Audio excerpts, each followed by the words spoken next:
शिवाय। श्री गणेशाय नमः। श्री सरस्वत्यै नमः।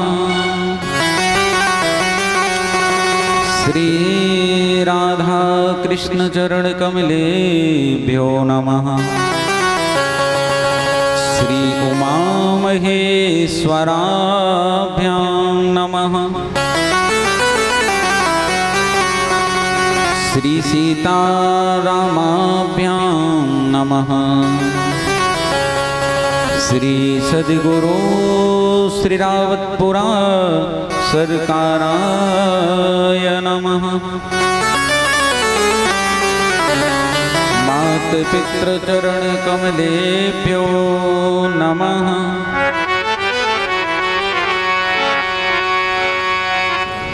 अज्ञानतिमिरान्धस्य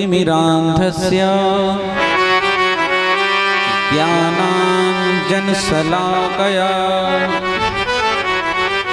चक्षुरुन्मीलितं येन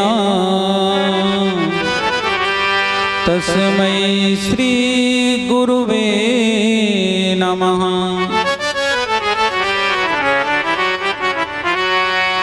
वक्रतुंड महाकाय कोटि सूर्य समप्रभा निर्विघ्नं कुरु मे देवा सर्वकार्येषु सर्वदा।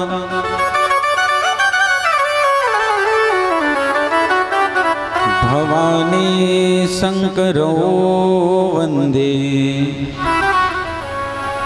श्रद्धा विश्वास रूपिणो याभ्यां विना न पश्यन्ति सिद्धा स्वान्ता स्थमीश्वरम्।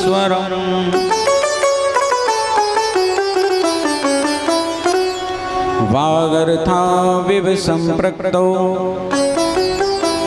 वागर्था प्रतिपत्तये जगतः पितरो वन्दे पार्वती परमेश्वरो। नारायणं नमस्कृत्य नरं चैव नरोत्तमं देवीं सरस्वतीं व्यासं ततो जयमुदीरयेत्।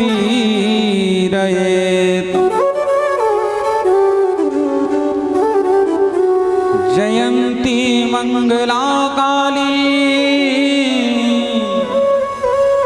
भद्रकाली कपालिनी दुर्गा क्षमा शिवा धात्री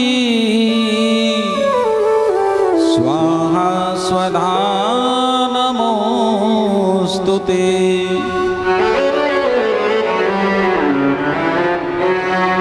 रामाय रामभद्राय श्रीरामचंद्राय वेधसे रघुनाथाय नाथाय सीताया पतये नमः। माता रामो मत पिता रामचंद्रः स्वामी रामो मत सखा रामचंद्रः सर्वस्वं मे रामचंद्रो दयालो नान्यवनेव जाने न जाने। जय जय श्री राधा रमण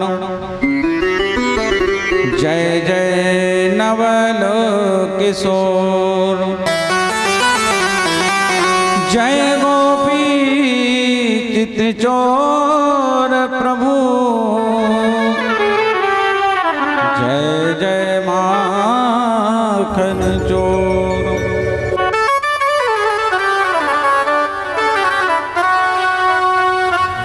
बोले शिव पार्वती भगवान की जय हो। श्री गौरी शंकर भगवान की जय हो। श्री सीताराम जी सरकार की जय हो। श्री राधा कृष्ण भगवान की जय हो। श्री दुर्गा महारानी की जय हो। श्री हनुमान जी महाराज की जय हो। श्री सदगुरुदेव भगवान श्री रावतपुरा सरकार की जय हो। नमः पार्वती पते हर हर महादेव।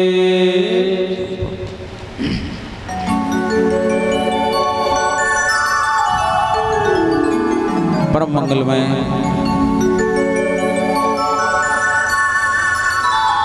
अकारण करुणा वरुणालय भक्तवांछा कल्पतरु तडिदित विनिंदित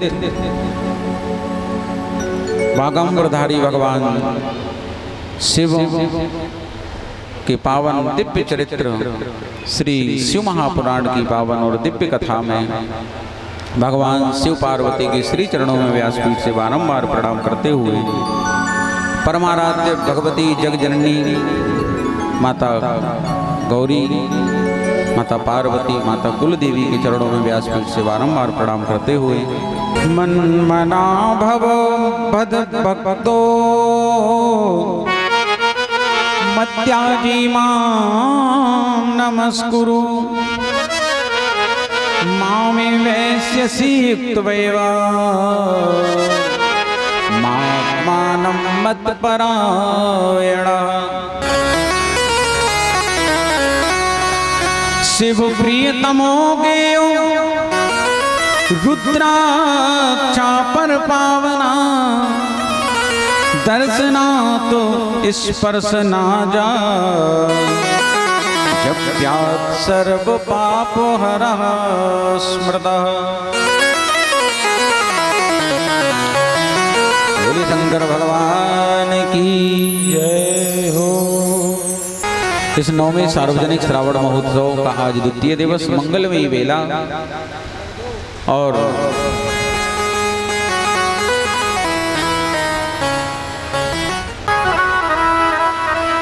आप सबने कल शिव महापुराण का महात्मा एवं विंध्येश्वर संहिता में पार्थिव शिवलिंग पूजन, पार्थिव शिवलिंगों की महिमा एवं शिवलिंग पूजन कौन सी कामना से कितने शिवलिंगों का हमें पूजन करना चाहिए ये बताया गया है। इसके बाद में भस्म कितनी प्रकार की होती है तो भस्म के बारे में बताया। अब रुद्राक्ष के बारे में ऋषि जो प्रयाग में है, ये कथा जो है प्रयाग में हो रही है। नैमिषारण्य में सौनक जी ने प्रश्न पूछे, 88,000 ऋषियों ने उनको सुना तो सूत जी कथा को लेकर प्रयाग पहुंच गए। प्रयाग में सूत जी महाराज का बड़ा स्वागत सत्कार हुआ गंगा जी के पावन तट पर, और हजारों ऋषिगण साधु संत महापुरुष शिव महापुराण की उस दिव्य कथा का रसास्वादन कर रहे हैं और सूत जी महाराज सुनाते हैं। जब ऋषि कहते हैं कि भगवान रुद्राक्ष की भी महिमा का है, रुद्राक्ष कैसे पैदा हुआ और इसकी क्या महिमा है, क्या विशेषता है, तो यही विंध्येश्वर संहिता में सूत जी महाराज उन प्रयाग के ऋषियों को, साधु संतों को रुद्राक्ष की महिमा बताता है कि शिव प्रियतमो गेयो रुद्राक्षा पर पावना दर्शनात् स्पर्शना जा जप्यात् सर्व पाप हरा स्मृतः। कह रहे कि भगवान शिव को रुद्राक्ष सबसे प्रिय है, बहुत प्रिय है। इसे परम और पावन समझना चाहिए। रुद्राक्ष को, रुद्राक्ष के दर्शनात् स्पर्शनात्, यानी रुद्राक्ष के दर्शन और रुद्राक्ष का स्पर्श तथा उस रुद्राक्ष से जप ये सब करने से समस्त पापों से मुक्ति मिलती है।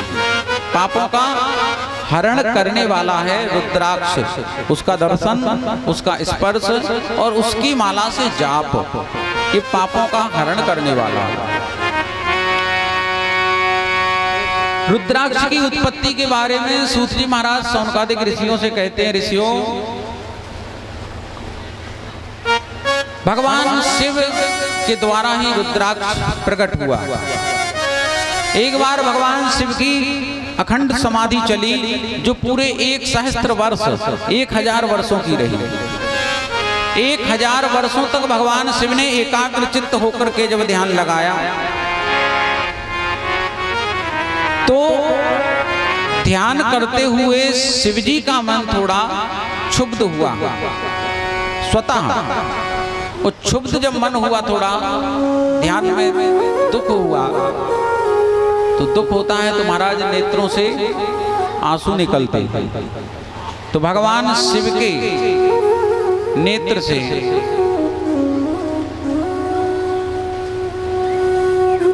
एक आंसू या जल की बूंद जिसे कहें, वो आंसू जब निकला और निकल करके वो एक बूंद आंसू जैसे ही जमीन पर पड़ा तो उससे एक वृक्ष प्रकट हो गया और उस वृक्ष का नाम रखा रुद्राक्ष। बोले शंकर भगवान की जय हो। रुद्राक्ष के जो वृक्ष प्रकट हो गया, उगाए, तो आंवले के समान रुद्राक्ष,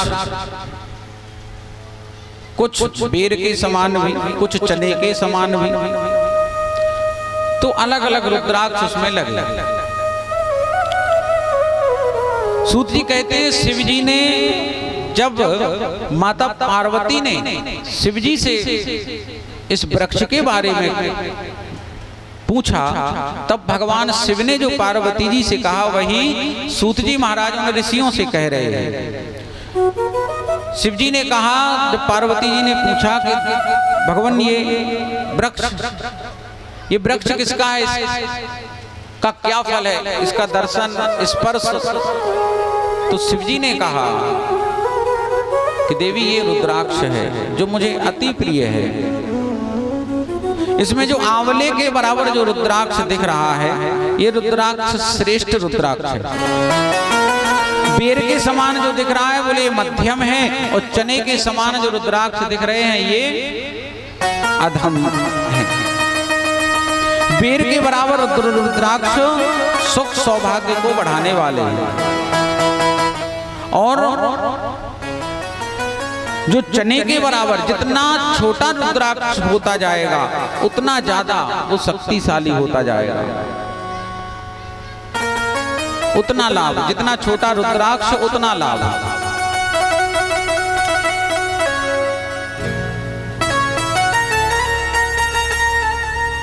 जिसमें स्वयं छिद्र हैं, रुद्राक्ष में छेद होते हैं, जो असली रुद्राक्ष रहेंगे तो छिद्र होते हैं, और उन रुद्राक्षों में जो छिद्र हैं, स्वयं से जो छिद्र होते हैं वो उत्तम हैं, उत्तम प्रकार के। और यदि किन्हीं लोगों ने उनमें छिद्र कर दिए तो ये मध्यम माने गए हैं। रुद्राक्ष धारण करने से महापातक नष्ट होते हैं। 1100 रुद्राक्ष धारण करने से मनुष्य भगवान शिव के समान हो जाता है। बोले शंकर भगवान की। 550 रुद्राक्षों को धारण करने वाला श्रेष्ठ भक्त होता है, और प्रत्येक शिव भक्त को 360 रुद्राक्षों की 3 लड़ी बना करके यदि वो यज्ञोपवीत धारण करे तो उसे भगवान शिव की भक्ति प्राप्त होती है।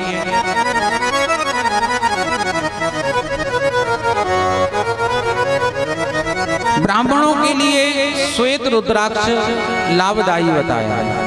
श्वेत यानी सफेद रंग का जो रुद्राक्ष वो ब्राह्मणों के लिए लाभदायी। श्वेत क्षत्रियों के लिए लाल, वैश्यों के लिए पीला, और शूद्रों के लिए कृष्ण वर्ण का रुद्राक्ष धारण करना चाहिए। अत्यंत टूटे हुए या कृमि यानी कीड़े के खाए हुए रुद्राक्ष हमें धारण नहीं करने चाहिए। जिन रुद्राक्षों में छिद्र नहीं है उन रुद्राक्ष को भी धारण हमें नहीं करना चाहिए। कई रुद्राक्ष सपाट रहते हैं, प्लेन, कोई छेद नहीं। तो रुद्राक्ष बोले जो धारण करता है, जो जटा में धारण करता है और त्रिपुंड लगा के रहता है, वो कभी नरकों में नहीं जाता। हाथ में, बाहुओं में और सिर में जो रुद्राक्ष करने वाले हैं, पृथ्वी पर वह अबाध रूप से उन्हें किसी भी प्रकार की पीड़ा बाह्य शक्तियों से नहीं हो सकती है। बोले शंकर भगवान की जय हो। पार्वती जी बोली, नाथ इन रुद्राक्षों के मुख भी होते हैं क्या? तब शिव जी कहने लगे देवी कि इन रुद्राक्षों के अलग अलग मुख हैं और अलग अलग उनसे लाभ भी हैं। बोले एक मुखी जो रुद्राक्ष है वो मुक्ति देने वाला शिव रूप है, उसके दर्शन मात्र से ब्रह्म हत्या दूर हो जाती है। एक मुखी रुद्राक्ष। दो मुख वाला रुद्राक्ष गौ हत्या दूर करने वाला तथा सभी फलों को देने वाला। तीन मुखी रुद्राक्ष सभी साधन सुख प्रदान करने वाला। चार मुखी रुद्राक्ष के दर्शन स्पर्श से सब दुख दूर होने वाले एवं नर हत्या उससे दूर होती। पंचमुखी रुद्राक्ष स्वयं भगवान शिव का रूप है, यह सब पापों को दूर करता है। छह मुखी रुद्राक्ष भगवान कार्तिकेय का स्वरूप है, उसे दाहिनी भुजा में बांधने से ब्रह्म हत्या आदि पाप नष्ट होते हैं। सात मुखी रुद्राक्ष अनंग होता है और उसके धारण करने से दरिद्री भी ईश्वर जैसा हो जाता है। आठ मुखी रुद्राक्ष भैरव रूप में है और इसके धारण करने से दीर्घायु होती है। नौ मुखी रुद्राक्ष कपिल मुनि है, इसे बाएं हाथ में बांधने से सर्वेश्वर वो हो जाता है। 10 मुखी रुद्राक्ष स्वयं भगवान जनार्दन देव हैं और इनके धारण करने से सभी मनोकामनाओं की पूर्ति होती है। 11 मुखी रुद्राक्ष धारण करने वाला रुद्र रूप एवं सर्वत्र विजयी होता है। 12 मुखी रुद्राक्ष केशों में धारण करने वाला 12 आदित्यों के बराबर होता है। 13 मुखी रुद्राक्ष धारण करने वाला विश्व देव के तरह एवं सभी मनोकामनाओं को पूर्ति करके सौभाग्य और मंगल करता है। 14 मुखी रुद्राक्ष स्वयं शिव है, उसको भक्ति से सिर पर धारण करने से सभी पाप और दुर्भाव नष्ट हो जाते हैं। बोले शंकर भगवान की जय हो। तो 14 मुखी रुद्राक्ष का वर्णन दिया गया। कितने मुखी रुद्राक्ष हैं? 14 प्रकार। एक मुखी से लगाकर 14 मुखी थी।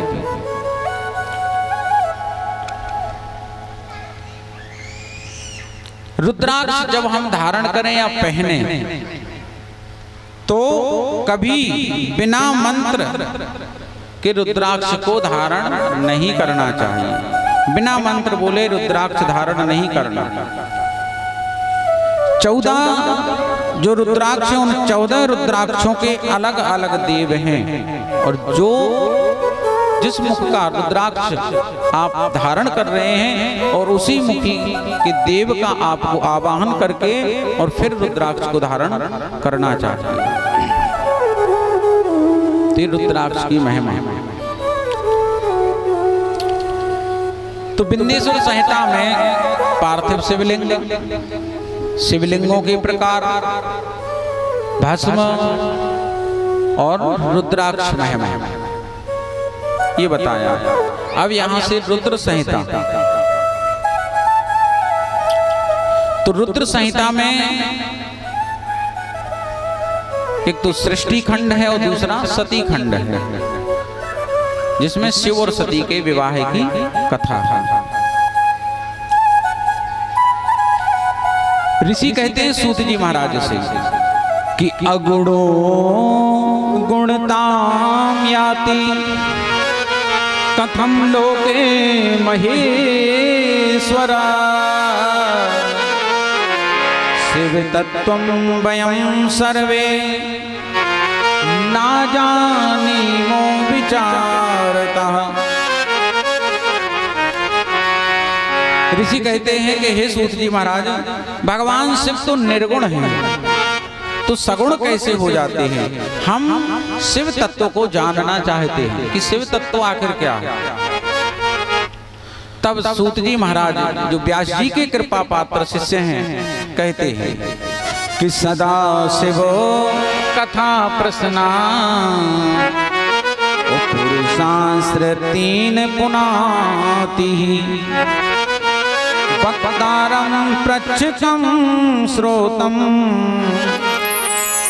जाह्नवी सलिलं यथा।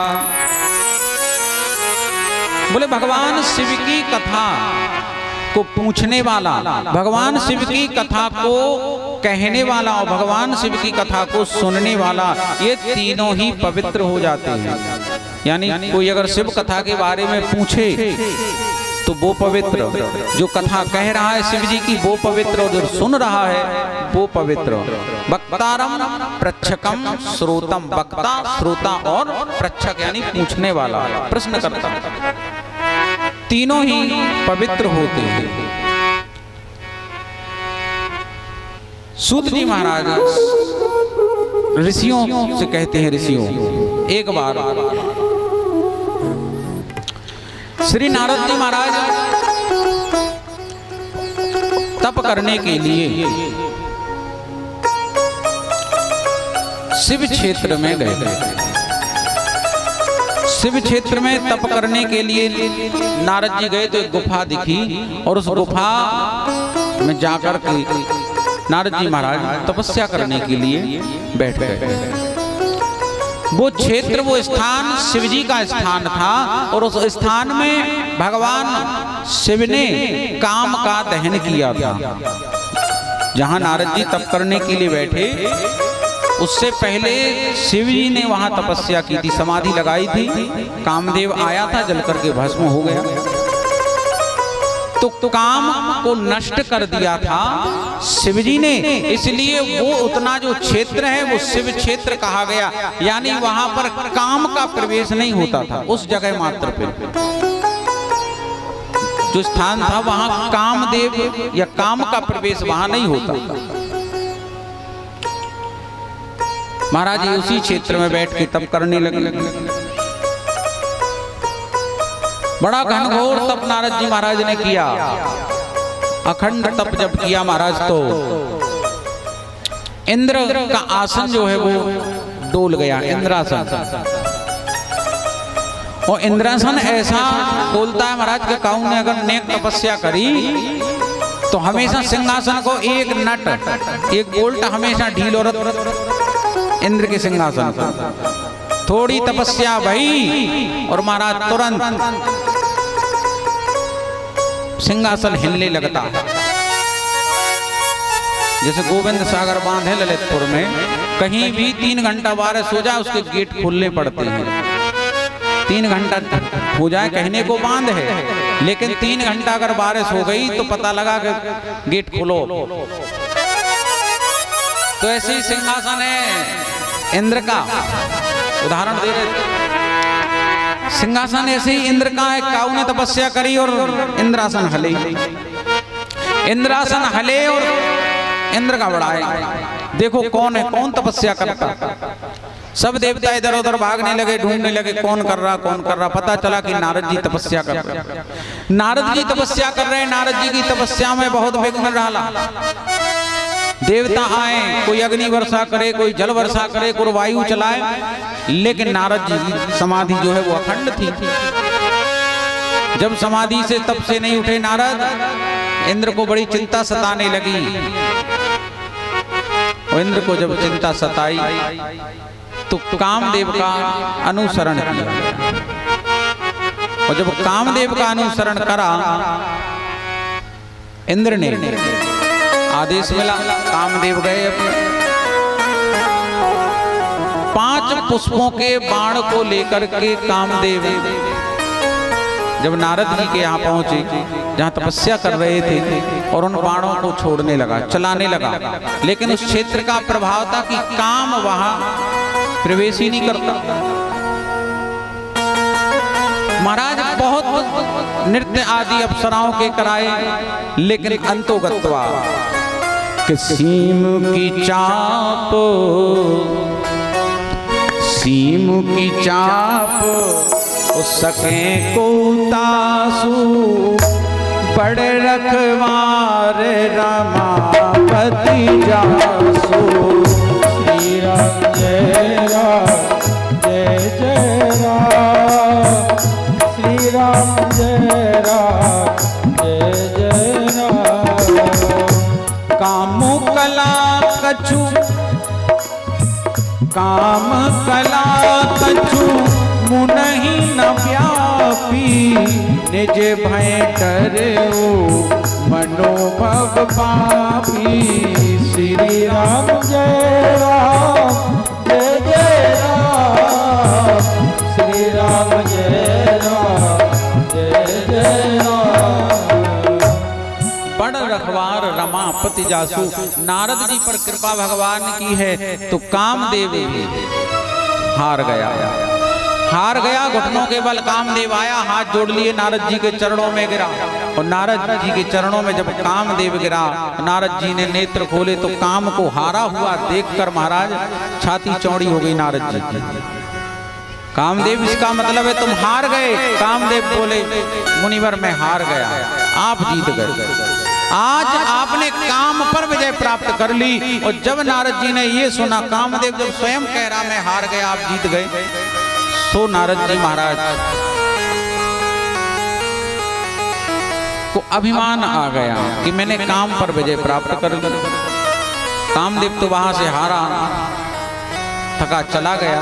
नारद जी वहां से उठ खड़े हुए, सोचने लगे कि अब तो मैंने काम पर विजय पा ली है, लेकिन अब सुनाऊं किसे, क्योंकि किसी को तो पता ही नहीं है कि मैंने काम पे विजय पाई है। कामदेव हार गया। मैंने काम पर, और जहां मैं होता है महाराज, अहंकार जहां होता है, कहते अभिमान है वहां भगवान नहीं। नारद जी को अभिमान जब हुआ कि हमने काम पर विजय प्राप्त की है, लेकिन अब किसको सुनाए, क्योंकि महाराज अहंकारी आदमी केवल अपने गुण गाता रहता है। साहब हमने ये किया, हमने ऐसा किया, हम ये करते, हम वो करते, केवल अपना गुणगान। अब नारद जी सोच रहे हैं हम अपने गुणगान किसको सुनावे, विचार कर रहे हैं। लेकिन वास्तविकता से नारद जी कोसों दूर हैं। वास्तविकता ये थी कि कामदेव वहां कुछ कर ही नहीं सकता था। नारद जी क्या, कोई भी यदि साधारण पुरुष भी वहां तप करता तब भी कामदेव उस पर विजय प्राप्त नहीं कर सकता था, क्योंकि वो स्थान ही ऐसा था। तो स्थान की प्रधानता के कारण कामदेव हार गया। नारद जी को लगा कि मेरे तप से कामदेव हार गया, मैंने कामदेव को हराया। खैर नारद जी चले, बीड़ा पर राग हलावते हुए कि श्रीमन नारायण नारायण नारायण, श्रीमन नारायण नारायण नारायण, श्रीमन नारायण नारायण नारायण, श्रीमन नारायण नारायण नारायण, श्रीमन नारायण नारायण नारायण, श्रीमन नारायण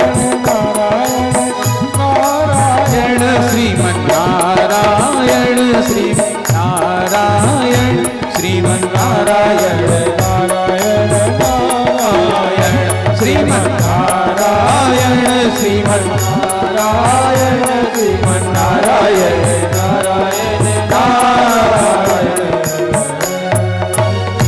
नारद जी पहुंच गए सीधे शिवलोक में। सबसे पहले अगर प्रारंभ करें तो शिव जी से करें तो पहुंच गए नारायण नारायण नारायण नारायण। और जैसे ही शिवलोक में पहुंचे, शिव जी ने नारद जी को देखा, नारद जी ने शिव जी को देखा, तुरंत प्रणाम किया। और महाराज प्रणाम करने के बाद अब नारद जी फूले नहीं समा रहे, सोच रहे कैसे सुनाए, कैसे अपने भाव व्यक्त करें शिव जी के सामने कि हम कामदेव पे विजय प्राप्त करके आए, कैसे सुनाए। अभिमान, और एक संत के अंदर ये अभिमान होना भी नहीं चाहिए कि मैं, साधु पुरुष जो होते हैं, संत महापुरुष जो होते हैं, वो मैं को आने नहीं देते कि ये साहब हमने किया, मैंने किया, मैं कर रहा हूँ। और जहाँ मैं आ जाता है वो फिर काम भी निष्फल हो जाता है।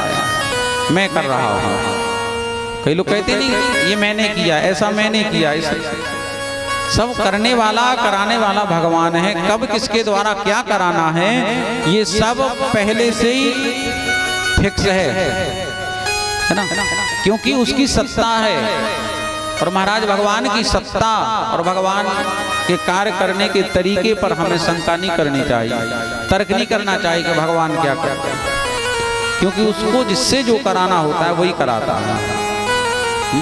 आज आप लोगों के बीच 9-10 साल हो गए, 2015 में आए थे, 2024 हो गए, हो गया क्या? यदि 1 साल कोरोना का निकाल दो तो 9 साल। अब कोरोना में हो जाती कथा तो 10 कथाएं हो जाती यहीं पे होती, 10 आयोजन अपने हो जाते। खैर तो अब हम सोचें कि मैं करता हूँ ये आयोजन मैं कर रहा हूँ, नहीं साहब, ये भोले बाबा ही कर रहे, अपना कुछ नहीं है। ना आप लोग भी सोचना कि हम करवा रहे, नहीं, ना मैं कर रहा हूँ ना आप लोग करवा रहे हैं, भोले बाबा करा रहे और उनकी इच्छा से हो रहा है। जब तक उनकी इच्छा रहेगी तब तक ये आयोजन होता ही रहेगा, जब तक उनकी इच्छा हो। तो महाराज संत महापुरुषों में अभिमान आना नहीं चाहिए कि मैं कर रहा हूं। जहां अभिमान होता है चरित्र धीरे धीरे बिगड़ जाता है।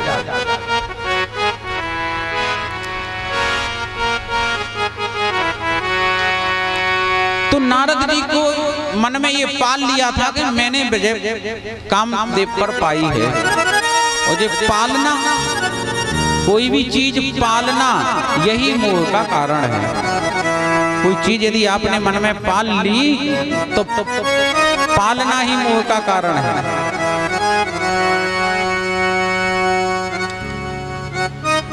आप लोगों ने सुना होगा एक दृष्टांत है ओशो रजनीश का।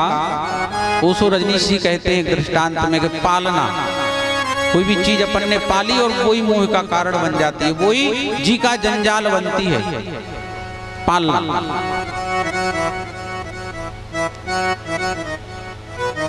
दो संत साधु हुए, जब उन्होंने घर त्यागा, अपना घर द्वार जमीन जायदाद सब त्याग करके सन्यासी हो गए। 2 लोग जब सन्यासी हुए तो एक ने एक जंगल के किनारे डेरा डाला और दूसरे ने दूसरे जंगल के किनारे अपनी छोटी सी झोपड़ी बनाई और झोपड़ी बना करके उसमें रहने लगे। और 24 घंटे भगवान का वो सन्यासी भजन करता। तो जिसने जंगल के किनारे पर झोपड़ी बनाई थी उसके पास में एक गांव भी था।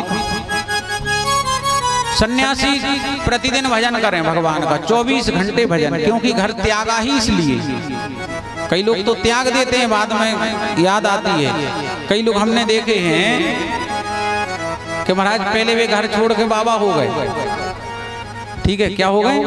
बाबा। अब जब बाबा हो गए तो ट्रेन में टिकट नहीं लगने से 4 धाम करे आए, यात्राएं कर ली जहां जहां ट्रेन जा रही, और बाद में अपनी दाढ़ी आड़ी बनवा के, बाल बनवा के अपने घर रहने लगे, ज्यों की त्यों आ गए।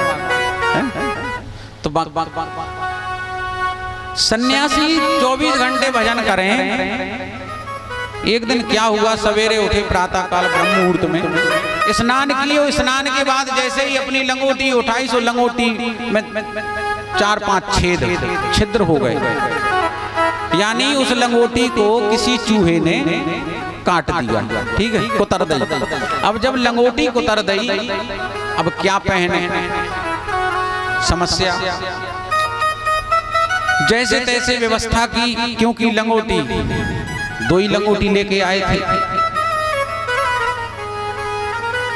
अगला दिन आया महाराज तो दूसरी लंगोटी कुतर दी चूहों ने।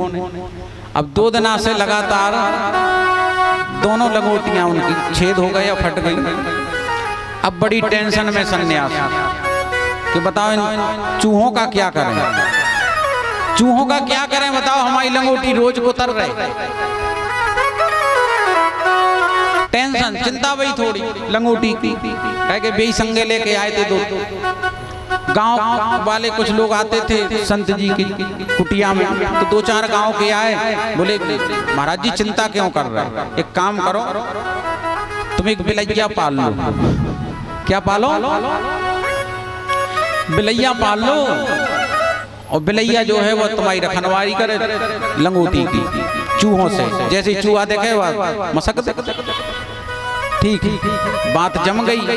बोले बिल्ली है कहाँ? बोले हम दे रहे, गांव वाले एक बिलैया ले आए। अब बिल्ली को पढ़ा दिया केस, जो लंगोटी गुरुजी की डली है इनकी रक्षा करने, चूहा कतर नहीं पावे। ठीक है, अब रात भर बिलैया ने लंगोट की रक्षा करी, पूरी रात। जो चूहा ऐसे दबा के फेंक दिए मुंह से। सवेरा हुआ, और सवेरा हुआ सो दोनों पांव पे बिलैया हाथ जोड़ के खड़ी हो गई संत जी के पास। हाँ लाओ। संत जी बोले क्या लाए? बोले दूध। रात भर मेहनत करी, अब सुबह तो दूध चाहिए कि नहीं, भूख लगी, बड़ी समस्या है। बोले व्यवस्था करनी पड़ेगी आपको, हमने आपकी यहाँ मेहनत मजदूरी की है, दूध तो मिल चाहिए। संत जी ने एक गिलास लिया, गांव में निकल गए, बोले भैया कोई दूध दे दो। काहे? बोले वह बिलैया तो खड़ी हाथ जोड़े, दूध चाहिए। तो किसी सज्जन ने दूध दे दिया, एक गिलास लाए, बिलैया को पिलाया, बिल्ली खुश हो गई। बिल्ली खुश हो गई, फिर रात में वाने रक्षा करी लंगोटी की। फिर सवेरा हुआ, फिर खड़ी हो गई हाथ जोड़ के, यहाँ ले आओ दूध ले आओ। संत जी परेशान, फिर गिलास लेके। ऐसा 4-6 दिन, 1 हफ्ते तक चला। एक दिन गांव वाले बोले महाराज कब तक एक गिलास दूध मांगत रहे हो, एक काम काहे नहीं करत, गज्जा पाल लो। का ले लो, गैया ले लो, दूध दे, और दूध देगी तो बिलैया पिएगी, बिल्ली पिएगी तो लंगोट से रक्षा होगी, लंगोट से की रक्षा होगी जब, तो आप भी खुश रहोगे, तो आप भी खुश, बिल्ली खुश, और लंगोट भी बची रही। संत जी को बात जम गई, बोले तो एक काम करो, दूध नहीं आज गैया दे दो एक आध। तो गांव में से ही एक ने का उदान कर दिया, पूंछ पकड़ा दी। संत जी ले आए, अच्छी लगत गैया, बांधी, लगाई, लगा के एक कटोरा दूध बिलैया हो रख, बिलैया बिल्ली खुश, बिल्ली ने रक्षा करी लंगोट की, तो गुरुजी भी खुश। अब महाराज होता क्या है कि गैया की अटर सेवा इतनी है कि अब गुरुजी जो 24 घंटा भजन करते संत जी, अब वो भजन धीरे धीरे सरक के 12 घंटा पे आ गए। 12 घंटे दिन भर तो गैया की सेवा में। मन में सोच रहे, बताओ आए तो थे भजन को, कहते नहीं आए थे हरि भजन को, ओटन लगे कपास। तो गुरुजी दुविधा में आ गए। फिर गांव वाले आए, बोले गुरुजी क्या बात है? अरे बोले बात ये भैया कि हम 24 घंटा भजन करने बेवारे, 12 घंटा भजन हो रहा, 12 घंटा तो गैया की सेवा में निकल लो। दोनों टाइम चारा पानी घास फूस दो, उसको दूध निकालो, बिल्ली को पिलाओ।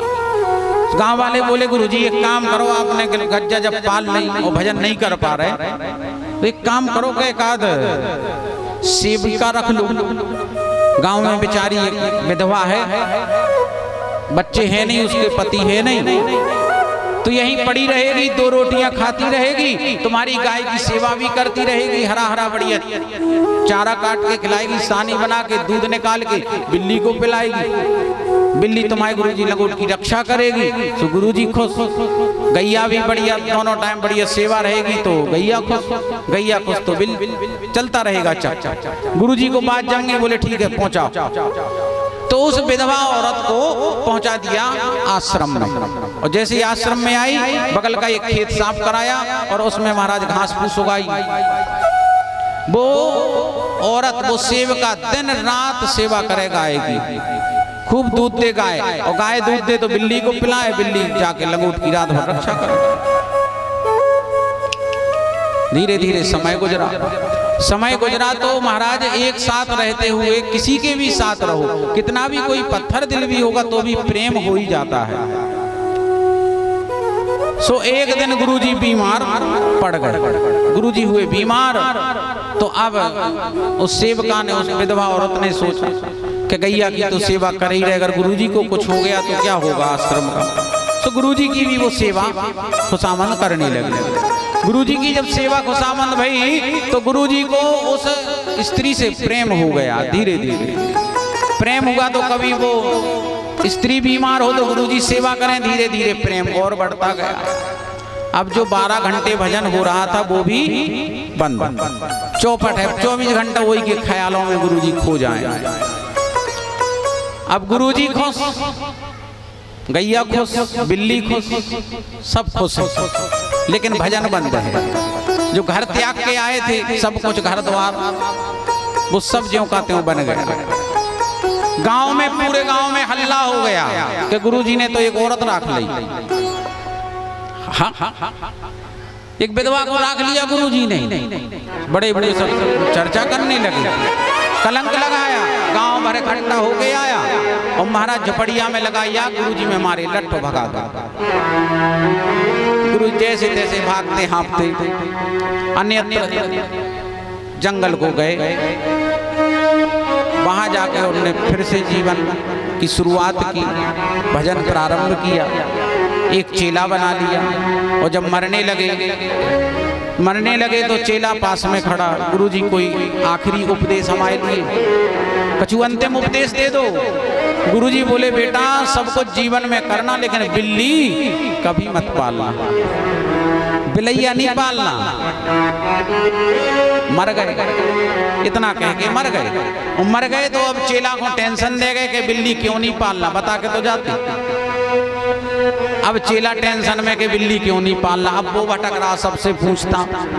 तो जो उस सन्यासी के साथ में दूसरा सन्यासी आया था, जो अलग जंगल में रह रहा था, भजन कर रहा था, भटकते भटकते वो चेला उसकी शरण में गया और उनसे निवेदन किया कि हमारे गुरुजी थे, अंतिम समय में अंतिम उपदेश दे के गए बिल्ली नहीं पालना, तो इसका रीजन कारण क्या है, गुरुजी क्यों कह के गए कि बिल्लियां नहीं पाली? तो वो सन्यासी बोले सुनो बेटा, हम भी साथ ही में संत हुए, ब्रह्मचारी त्यागी, साथ ही में बने सन्यासी, लेकिन उनने एक बिल्ली पाल के जी का जंजाल बना लिया। कहानी बताई, चेला को समझ में आई। इसलिए सन्यासी कहते हैं बेटा सब कुछ करना लेकिन पालना। क्या बोले? बिल्ली। बोले शंकर भगवान की। तो पालना जो है वो मोह का कारण बनता है। किसी भी चीज को पालो अपन तो मोह हो जाता धीरे धीरे। लोग कुत्ता नहीं पालते, देखो कितना मोह हो जाता है लोगों को। कुत्तन से अपना गाल भी चटवात रह दे, कुत्ता गाल चाटत,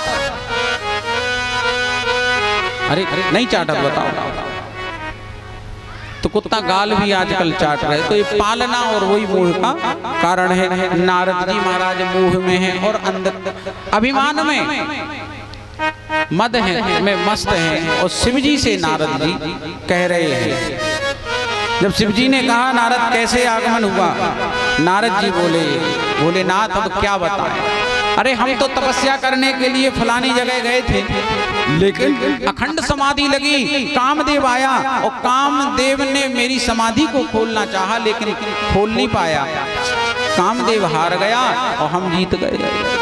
भोलेनाथ हमने काम पर विजय प्राप्त कर ली। और जब ये कहा कि काम पे विजय प्राप्त करी, सोई महाराज शंकर जी बोले नारद सुनो, तुम्हें अच्छी बात बता रहे, तुम्हारे हित की बात है, हमें तो सुनाई सो सुनाई, किसी और को नहीं सुनाना।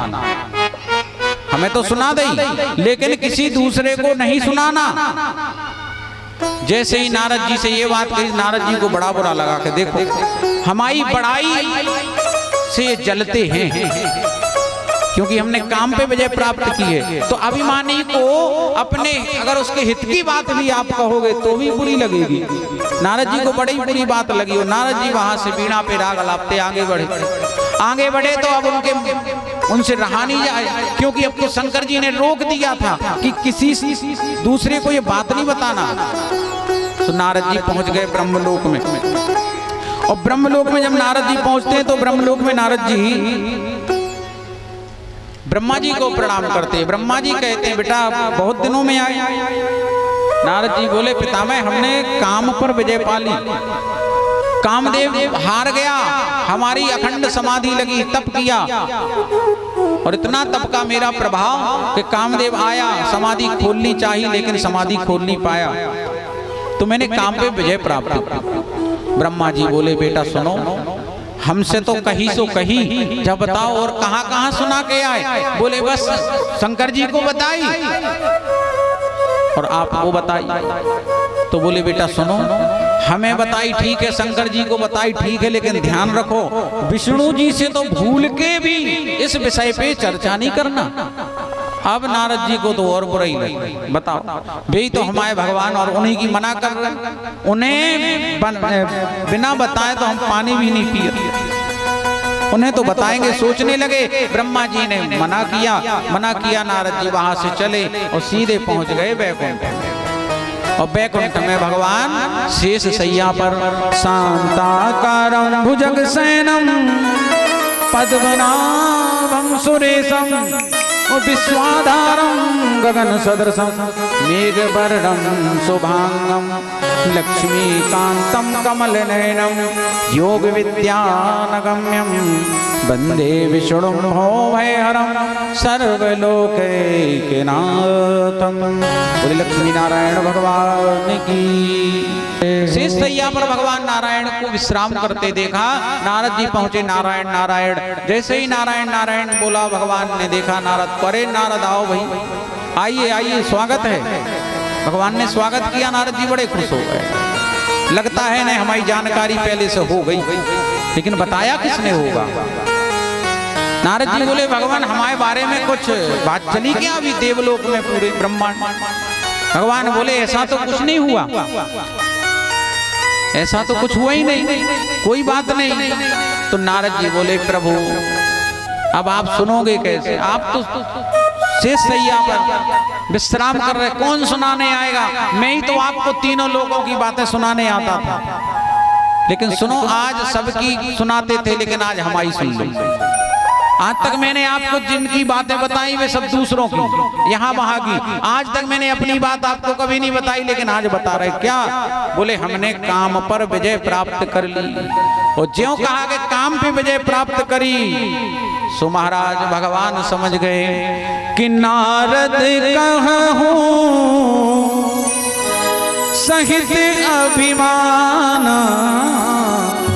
कृपा तुम्हारी सकल भगवान, कृपा तुम्हारी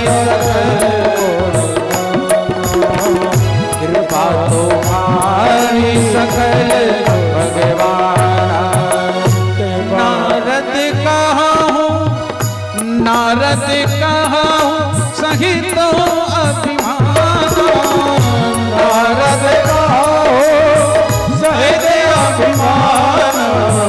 कृपा तुम्हारी सकल भगवान, तुम्हारी सकल भगवान, कृपा तुम्हारी सकल भगवान। बोले भक्तवत्सल भगवान की जय हो।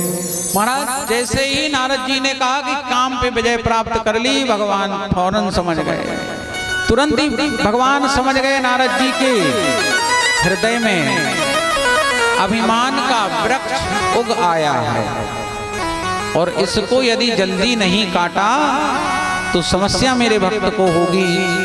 ये भगवान ने विचार किया। भगवान बोले नारद सुनो, आज के बाद ये सब भूल जाओ कि तुमने क्या पाया क्या खोया, तुम क्या करके आए हो, तुम्हें क्या मिला, इससे कोई लेना देना नहीं। क्योंकि नारद तुम हमें सबसे प्रिय हो, और जिस बात को तुम गाते फिर रहे हो ठीक नहीं है। नारद जी बोले प्रभु लगता है आप भी ब्रह्मा जी और शिव जी की तरह आप भी मेरी बड़ाई देख नहीं सकते, मेरी प्रगति आप देख नहीं सकते। भगवान हंसने लगे, कहने लगे नारद तुम्हारी तरक्की तुम्हारी प्रगति में ही मेरी प्रगति है, लेकिन जिस तरह से तुम सुनाते घूम रहे हो ये ठीक नहीं है। नारद जी कह रहे प्रभु लगता मुझे अभी तक लगता था कि संसार ही स्वार्थी है, लेकिन प्रभु आप भी स्वार्थ यानी मेरी जय जयकार होते नहीं देख सकते कि मैंने काम पे विजय प्राप्त की है। मैं सोचता था संसार में ही ऐसा है, देवलोक में भी ऐसा ही है, सब स्वार्थ बोल।